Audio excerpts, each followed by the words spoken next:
to Live With, brought to you by Species Nutrition. Visit speciesnutrition.com. Today's guest is going to be entering the Arnold Classic 212 division in his pro debut at the age of 46 years of age.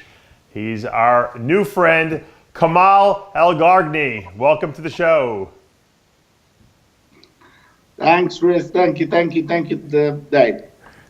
You know, Kamal, it's interesting. A lot of people don't know who you are. I know you because you work with Chris Aceto, and I've seen the pictures over the last couple of years that, while he's been helping you. A lot of people don't realize this, but you've won the World Amateur Championships 7 times. You've won the Arnold Amateur. You've won the Asian Games. You won the European Championships. You won pretty much everything there is to win, and you decided to finally turn pro. Now, I got to explain this to our viewers because a lot of people don't realize that you're living in the UK now, but you represented the Middle Eastern country of Qatar.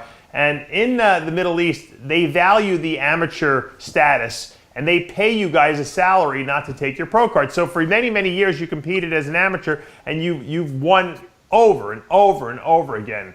Explain to us how you got from the country of Libya, where you were born, to the UK, and how your bodybuilding career kind of evolved over the years.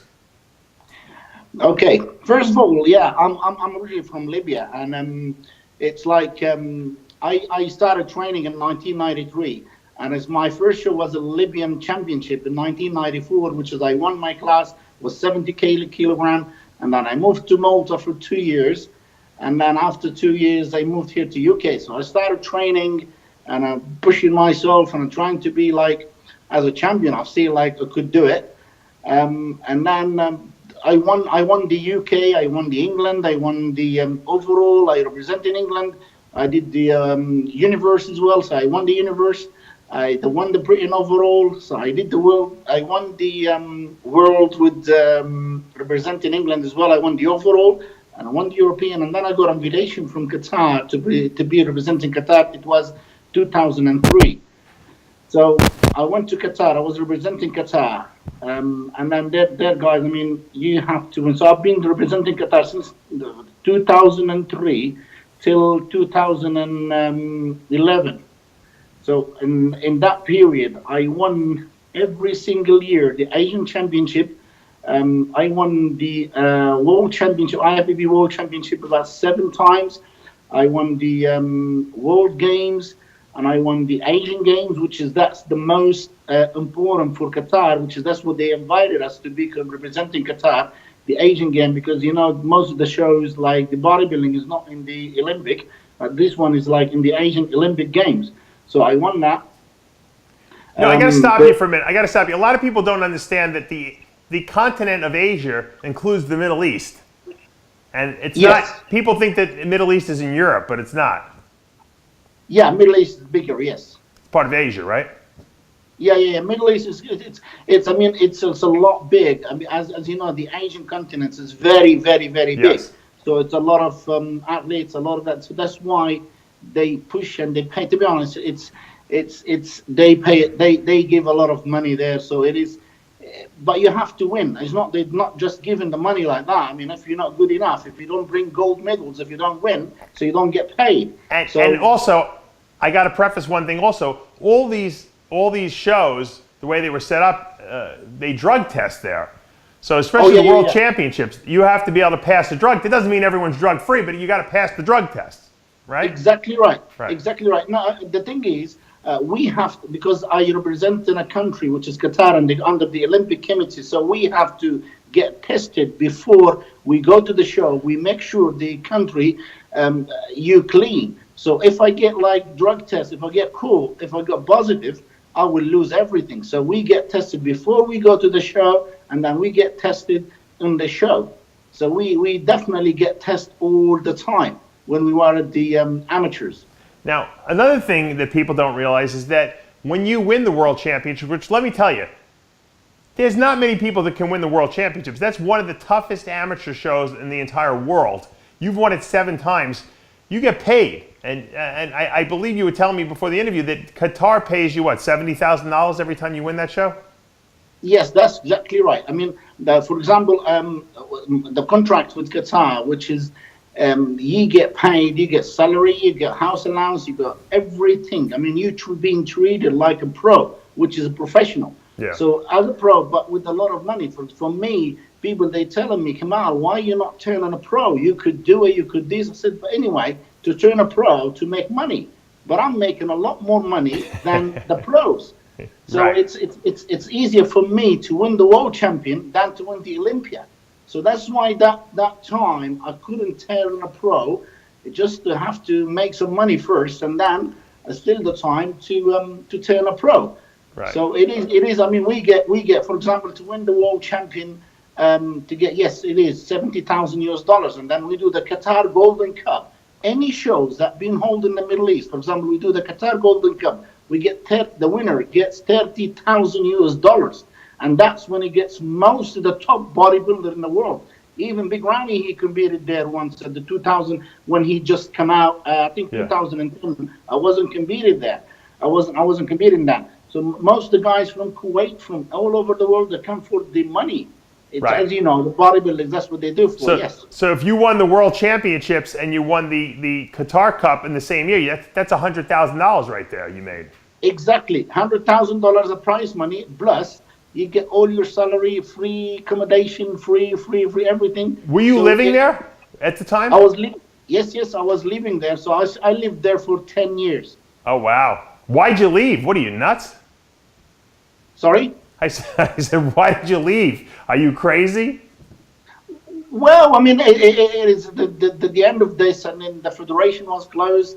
So it's like, and to be honest, they've told me to stay. So I was very good. I made a good friends with them and everything. I still am, and they are good guys there. But the federation, they had some problem. They closed the federation of bodybuilding. So I said to the chairman, I said, well, we used to make our money winning the shows, and to get just the salary, that's not, because I do have some other business. I have my own gyms back home in Libya, and I have a gym here in England. So I'll do my own things. So but just to get the salary is not good enough. So I have to move on. Yeah. Oh, so you left because there was no more championships really. The team disbanded. You had your own business you had established, probably with all the prize money you had won over the years. Do gyms in Libya make money? Kamal? Sorry? Do you make money from that gym in Libya? I mean, is it profitable? Yes, it is. Libya, the gyms there, I mean, I've got two gyms in Libya. One of them, it's about nearly 3,000 square meter. It's the biggest gym, we call it the biggest gym in Africa, to be honest. It's a very, very big gym. And we do really make money. As you know, in Libya, it's the bodybuilding is the second biggest sport in Libya. And they are crazy for it. And it's we've got a lot of members and a lot of bodybuilders there. At the moment, the situation in Libya, as you know, because of the problems and what happened at the revolution and everything, so still not settled down, but we're still doing good. We're still doing good. Now, you're probably one of the most famous bodybuilders out of Libya. When Muammar Gaddafi was in power over there, did you ever meet him? Sorry? When Gaddafi was in power over in Libya, did you ever meet him, since bodybuilding is such an important sport over there? Gaddafi? Yeah. Yes, I did. Oh, you did? I met him. I met him in Qatar when he had when they came for the Arab tour in Qatar. So because they came to Qatar, and then one of my friends told me, you have to meet him because the issue is, how come you're from Libya and you're representing Qatar? And I said, well, this is the chance in Libya. As you know, the Gaddafi is like, he doesn't want to be famous people. He doesn't. I don't know. He feels really like he doesn't want anyone to be like famous. To be honest, lucky we had the footballers. They play football match without announcing their names. So, yeah. It just number 10 passes the ball, and number two passes the ball. So he hates anyone to be a famous. He said to me, what are you doing here in Qatar? I said, well, I live here, I prepare here, and I represent Qatar. And then his son that time was with him, and he said to me, oh, yeah, you stay here. It's better for you. What we're going to give you in Libya, it's nothing we can give you in Libya. That's what Gaddafi said to you? Oh yeah. It's Gaddafi's son. That's what he said to me. So Oh, the son said that to yeah. you. I mean, they don't wanna give anything. Libya is such a rich country, what we've got there and everything, Yeah. and it's like they own it all, and it's like we just a number of people to live in Libya, and that's it. To be honest. Weird. You think they would have loved you because you were kind of like a national hero in a sense, and they could have made you a big deal out of you. But you, like you said, Gaddafi didn't like anyone to be famous other than himself, evidently. He doesn't like anyone. I mean, I'm okay. Everybody knows me in Libya, especially in the Arab world. Everybody knows me in the Arab world. Everybody knows who's Kamal. But in Libya, it's a shame. It's a shame, really. I mean, but now I'm trying to help. I'm trying to be. We're trying to do the bodybuilding, everything. We're trying to do everything. I mean, like what we said, we're supposed to hold an NPC qualifier pro league show. But the problem, we couldn't do it because of the situation still there. But we hold it in Tunisia, which is in January, just gone. We had a show there as a pro qualifier. We gave like 3 pro cards. Things are going in the right way. So hopefully, when things settles down, Libya, it's a place which is really could be very, very good. Well, yeah, you know what? A couple of your countrymen had contacted me about, you know, I guess you could say letting the world know that Libya was very corrupt, I guess, and that they weren't allowing anyone else to come in there and hold these pro qualifiers. I'm glad to hear that something's going to be happening this year, though. I mean, if I understand, I mean, at the moment it's okay. At the moment it's okay. I mean, you could have anything. I mean, but it's still some problems. It still is not settled down. The government, they trying to settle it down, but it's still like, for me, it's going to be as the first one in Libya, the Cameroon, like to do the Arnold Classic and to be as a pro, and it's a big thing. I mean, I've got a lot of support from the Libyans, a lot of support from all the Arab games, because all the Arab people, all the Arab friends. I mean, because I've been traveling around for a long time. Yeah. And it's like, I've got loads of people that they know me, so hopefully we'll do something again. Let's get to the controversy, because the controversy was, here's a guy, yourself, who won the world championship 7 times. Each time you won it, you could have turned pro. I mean, that's the rule. You win your class at the world championships, you can get a pro card. You turned down the pro status because obviously you explained to us you were getting paid from Qatar, and it didn't pay. At some point, I know in the last year or 2, you decided you wanted to turn pro and start competing in the 212 division. And you had a lot of, I guess you could say, trouble with Rafael Santoja, who was the IFBB amateur president at the time, and he wouldn't give you the pro status. What was his reasoning? Why wouldn't this guy give you the pro status and allow you to compete? I mean, you're a multi-world champion. I mean, the issues, he said, because like I said, we had some problems with the 2011 at the Arab Games was in Qatar, and there is some issues happening, which is the Rafael was there, and Dr. Adel Fahim was there, his vice president. So these guys from Saudi Arabia, which is the people they control, the doping control. So they said they're gonna test everyone. They came to my time and said, "You're free." I said, "Yeah, I'm fine. I'm ready for a test. I am 100% ready for a test." So our chairman came. He said to me, "Are you ready?" I said, "Yes, I am ready." Well, he said to me, "Hold on, don't say yes until we do, because the other lads, they are not ready." So he said, "If you give, and that means it's gonna be like why Kamal gave and the other they escaped the drugs. So everybody don't give." So it's something happened that I didn't know. There's a police guy came to me. He said to me, "You have to go with me." I said, "What's happening?" He said, "You hit someone." And then I said, "Me?" He said, "Yes, it's you. So you have to go with me to the police station." And I didn't understand anything. So I went with him, and they've told me, "Oh, because your chairman said we're gonna." I said, "But I'm ready for the test. No, we need to go back." So when we go back, we went back. There's nobody there. And then the next day, our chairman, he said, "Sorry, we couldn't do anything, so we have to go to these doping control people to apologize to them and everything, blah, blah, blah." So we went And I said, I'm in front of you now. What, you test me? He said, no, that's it. You are, if you skate. I said, I haven't skated. The police that took me. And in the front of your guys. So anyway, so we went, and then said we couldn't, our chairman, he couldn't do it. So we came back, they banned us for 2 years. And then we did an appeal, and they reduced it to a year and a half. And then after that year and a half, I competed at the world champion under the name of Libya at 2013. So I competed 2013, no problem. So 2014, I received from Rafael, Rafael said, Kamal, you've been banned for life. I said, how come? That's when I asked for my pro card. I said, I need my pro card now. He said, no, you're banned for life. I said, well, we haven't received anything. So I spoke to the Qatar Federation. He said, yes, you've been banned for 4 years. They said they've opened your case again, and they said the appeal that you gave, it's not good enough.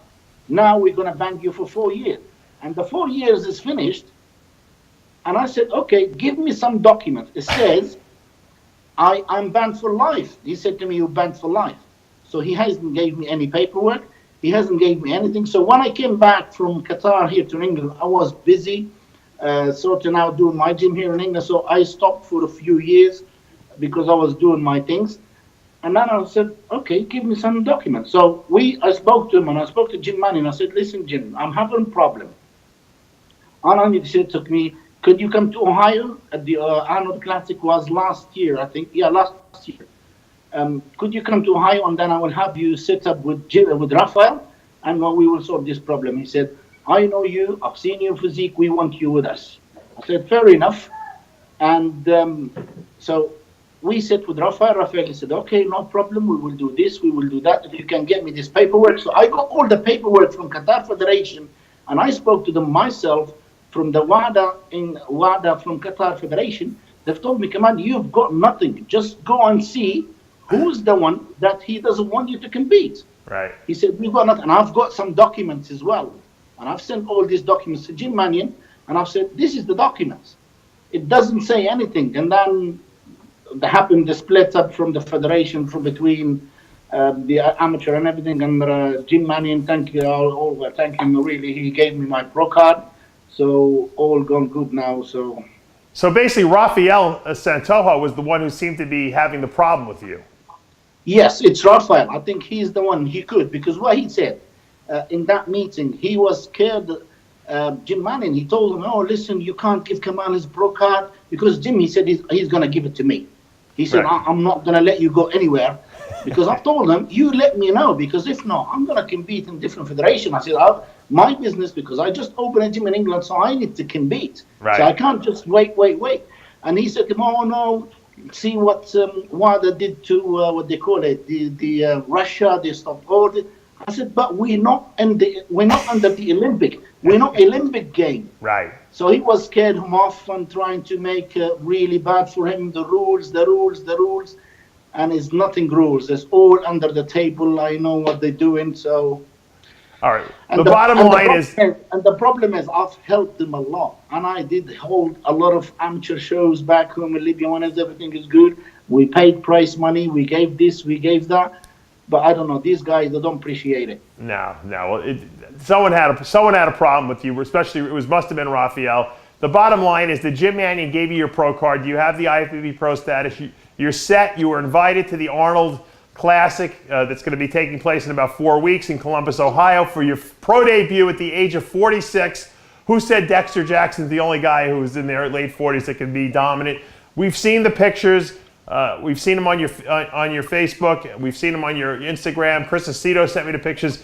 You're ready to go. Your physique looks like it did 20 years ago. I don't know how you do it still. I don't know how you look so good, but you're ready to show the IFBB Pro League finally, after all these years, that you're the real deal. Are you nervous?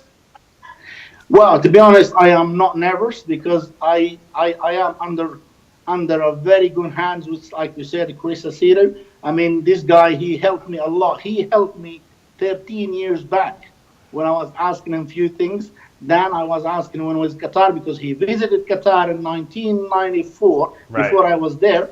So he's very good friend of my friend Jassim Abdullah. So he introduced me to him, and now I'm under him 100%. So we've been working together the last 3 years, and to be honest, I'm looking at the moment is the best I've ever been. Even like the age just a number. When I asked him last time, I said, Chris, we're gonna do it just for 1 or 2 years. What do you think? He said to me, no, come on, you still got a few years in your body. So you have to keep going. I mean, I always say thank him because he's the one. He helped me a lot to be a part of the invitation of the Arnold Classic. Also want to thank Jim Mannion, who's the guy. He made my dream come true. As you know, every bodybuilder wants to be at the big stages, at the Olympia stage. So he's the man. He made my dream to give me my pro card. And it's I want to thank everybody. I want to thank my friend Patrick Stafford, which is my training partner. He's pushed me very, very, very hard. He's with me all the time. And thank you, Dave, as well, for interviewing me, man. Yeah, no, it's important because, every year we get a guy who we call the dark horse, the guy you don't expect, the guy who sneaks up on everyone else and all of a sudden establishes himself as one of the guys to beat in the division. And I think a lot of people don't know who you are. They don't realize how good you are, how great you were as an amateur. And I think it's important that people know that you're coming in, not to just place, but to win this 212 division show here. Let me ask you a question. I'm shocked that has the Camel crew out at Oxygen, have they contacted you at all? I figured that you'd be right up their alley to try to get you out to Kuwait. Well, to be honest, I mean the Camel crew. I mean, Badr Budai, he is a good friend of mine. I know him for a long, long time. I mean, he used to bring all the guys in Qatar from his team in Qatar Golden Cup to trying to beat me in Qatar Golden Cup, but it never happened. That year when Isrami came, so I wasn't competing that time. So 2010, but Badr is a good friend of mine. Right. I mean, I don't mind to go to train in his gym, but to be at the Camel crew, for me, I think it's with my age and with my situation, with what I do. I mean, I've got my things and I've got my business and I've got a lot of things to look after. So to go and live there, it's not the good time for me because I still have got my family's business as well, which is back home, my dad. So, but we are friends. We are one family. We are bodybuilders, so we all family. So sure. No, well, I love what Bader's doing. I think he's giving these athletes tremendous opportunity out there. Have they asked you to come over there though? I'm sure they have. Yeah. They did. Yes, of course they did. Yeah. I mean, that was about 3 years ago. I've been asked by Coach Abdullah. He said, "Why you don't come with us? Why?" I said, "For me, it's difficult. It's really difficult. I've got my own business. You're not 20 years old anymore. Yeah. Older. And the thing is, so it's not easy for me, but we always meet at the shows. We meet at the expos. We all together. So it's I hope everything goes well for everybody. Let me ask you a question. Yes. Do you think that you have what it takes, physique-wise, to beat Flex Lewis at the Olympia? For me to beat Flex Lewis, I mean, Flex Lewis, he's a very good friend of mine. I'll tell you something maybe nobody knows. I think it was 2002. I was invited here in England after winning the world champion. I was invited to the show in Newcastle. I was doing a guest spot, and that Flex Lewis is first show. Wow! Oh my God! So you know him a long time. You're like his father. So, it was his first show. I mean, you could ask him that yourself. I mean, it was first show, so we had even great. So we took a picture together and everything. Flex Lewis invited him for my opening the gym here in England. But the thing is, when we are on stage, things are gonna be different. I will do my best. I will do my best to be on my top shape, and then hopefully I will bring some good package together to show everybody who I am. What do you think of this guy from Iran, Hadi Shupin? Hadi, I know Hadi Shupin. We competed against each other at the amateur. It was the last one was 2013. So he beat me once at the Asian Champions. and I beat him once as well. He's okay, but I don't know. I don't know. We are different physiques. I mean, I'm bringing something different, completely different to him. He's bringing something. So the judges, they will see what they like. But we are different physiques. So let people see what's going to happen. Do you think he'll get a visa to be able to compete at the Arnold? Hadi? Yeah. As I've heard, he has some problems with his visa. I think I don't think he's doing it. No. But I think because I'm doing the New Zealand Pro after the Arnold Classic, and I think he's going to be there. I think so. Yeah. So if he's there, we're going to compete against each other. Right. So we'll see. Well, you know what? It's exciting. You've had a great bodybuilding career. I mean, you've won every show there is to win. You've made a lot of money. Now you're finally getting a chance to step on a pro stage at in one of the biggest pro stages we have out there, the Arnold Classic USA. Best of luck in your preparations, and we'll see you out in Columbus, Ohio. Sorry? I said best of luck in your preparations over the next 4 weeks, and we'll see you up on stage in Columbus, Ohio. Oh yeah, thank you very much, Dave. I am working very hard, Chris. I mean, he doesn't say much to me. I'd love to say anything to make me relax a little bit, but he doesn't say much. But anyway, I will do my best. I will never let him down.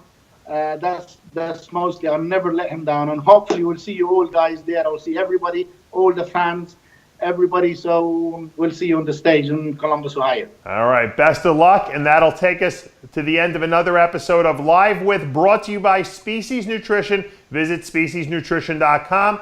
I'm Dave Palumbo. We'll see you next time.